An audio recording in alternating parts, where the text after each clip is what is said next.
Graeme, as an auctioneer, as an administrator, it's a very special time of the year standing here at SIBAYA on the eve of the KwaZulu-Natal yearling sale and of course the Vodacom Durban July. You must be very pleased to be part of this whole thing and to see that it's come back to this beautiful congenial farm kind of environment. Well, Andrew, I think it's fair to say that this week is why we work the other 51 weeks. It's a fantastic week. It's a nerve-wracking week. There's a lot of pressure. You're worried about the weather, you're worried about this, you're worried about that. But at the end of the day, I wouldn't live without this week. It all starts, of course, with the KZN Breeders' Race Day, which has grown into a magnificent occasion, and this year was no exception. A wonderful crowd, wonderful atmosphere, great racing.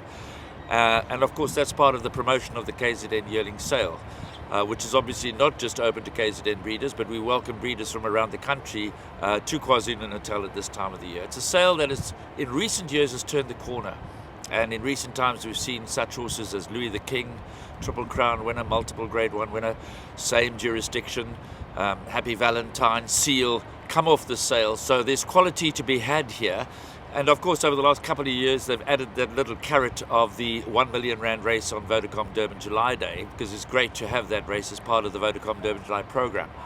So the whole KZN Breeders' Club, KZN yearling sales, Vodacom Durban July Race Day have been integrated in the last couple of years, and I think that the KZN Breeders' Club have to be commended for that. So we're looking forward to yet another 1300 metre dash on Vodacom Durban July Day, featuring those horses that were sold last year. But yes, the Vodacom Durban July is just a special race, it's a special week. And it's just the highlight of our year, not just from a racing perspective, from an administrative perspective, from a planning perspective, from an adrenaline perspective. It's just fantastic. This time last year, you were exceptionally bullish about the chances of Power King. You actually didn't want to know on the strength of the Betting World 1900 Rand race. Does it look like the winner might come from that race, or do you see one of the other races? And I have asked you this question before, but now it's melting pot time. Yeah, it is, and I'm scared about opening my mouth, you know. After Power King, I said I'll go into retirement as a tipster. But seriously, I know I sound like a stuck record. I think 7-1 backing Dean Canema. I see there's odds on the winning trainer with Solid Speed and Mamba Mime. I think 7-1 backing him as the winning trainer is a fair bet.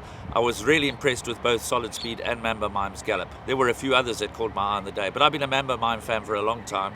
The daily news run for me was most impressive. Slow run race, came from well back, running on better than anything else, possibly even better than 10 Gun Salute. I know that excuses were made for 10 Gun Salute, but if you look at the two horses, Mamba Mime ran on really, really well. French Navy, my head says, will win it. He looks to be the best horse in the race. He looks to be the best handicapped horse in the race. I'm a little concerned that he seems to hit a flat spot in his races recently, and at Gravel that can be a difficult obstacle to overcome, even though he won the Daily News at that course very well as a 3-year-old. So my head is telling me that French Navy will win. My heart is with Mamba Mime. I need to touch on Mike de Kock, Jeff Woodruff, and of course our good friend Michael Azzi. The only 3 trainers to have trained Triple Crown winners, one of them from this sale in Louis the King. In fact, the only one that can go to stud, with Horse Chestnut having passed away and Abashiri being a gelding. It was a great coup for the TBA and of course for SIBAYA to have those 3 illustrious gentlemen in this very property last night. Yeah, it was a great concept to bring the 3 Triple Crown trainers together for a Vodacom Durban July preview, particularly as they all have such a close affinity with this race. Mike de Kock obviously doesn't have a runner this year, but Jeff has Master Sabina, who's of course the reigning Sansui Summer Cup winner, and of course Abashiri, the reigning Triple Crown hero, Michael Azzi. But to have those 3 guys discussing the race as the only 3 trainers to ever have saddled Triple Crown winners was absolutely fantastic and a must view. Having a good chat to Garth Puller the other day after the gallops, in almost the exact position where he nearly went over the rail on Gatecrasher. It was fascinating, you know, going through his memories of Bold Monarch and Storm Signal and Over the Air, Bush Telegraph, and that was the issue that came up, the weight spread from Jollify to Sea Cottage. What's the stance on reverting back to a handicap or making it a weight for age? Are you happy with the conditions of the race at the moment? I think yes. I think first of all we must take a step back. In the old days, bottom weight in a handicap was consistently 46. We've moved on generally since those days. The bottom weight in the country now is 52. So that's 6 kilos up from where we were in those days. I don't know whether we bred lighter people in those days, but over the years, worldwide, the pressure has been to raise the weight scale to preserve the health of the jockeys and to avoid them having to do what Garth Puller had to do to ride Bush Telegraph, which was to get down to 48 kilograms. I think you must remember at this time of the year, if you believe in the weight for age scale, that a 4-year-old or a 5-year-old has to give a 3-year-old 2.5 kilos. When you consider that Bush Telegraph was receiving something in the order, and my memory fails me exactly as to what it was, 10 kilos, it was an unfair contest. And I think over the recent years we've seen that at what was considered prejudicial weight terms, 3-year-olds have come through to win. So we've evened up the contest. Under the old race figure system, remember Bush Telegraph was in this race as a handicap, but under the old race figure system.